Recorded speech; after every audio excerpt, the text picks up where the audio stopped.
Richard Schroeder, Collier County resident and a retired physician.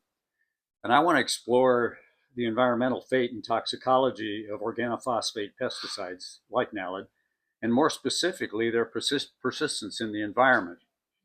Mosquito control seems to live by the mantra that organophosphate pesticides are safe for use on crops and animals, including humans, due to their relatively fast degradation rates. But I want to present the gist of a research article, one of many, from the July 2000 Geological Society, which says that ain't necessarily so.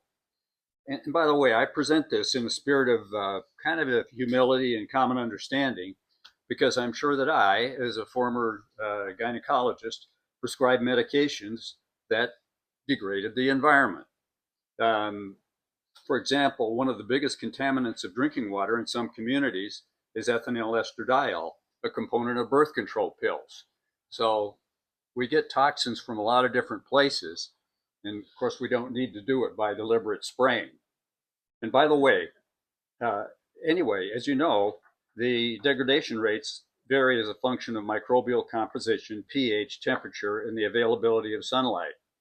Because OP, organophosphates, are relatively soluble, they frequently enter waterways and groundwaters.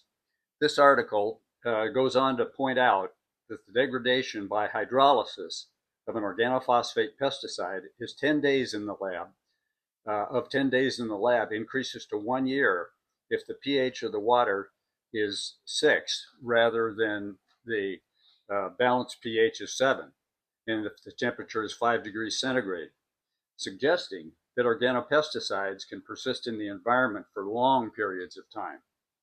And indeed, they are detected in soils years after application.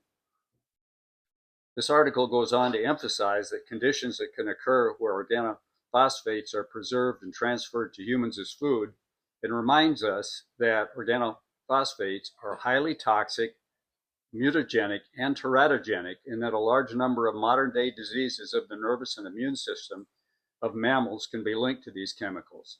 And they go on to name a few of them, like bovine spongiform encephalitis, or mad cow disease, Creutzfeldt-Jakob disease, a prion folding disease, very serious disease, Gulf War syndrome, Parkinson's disease, and multiple sclerosis, and the list goes on and on.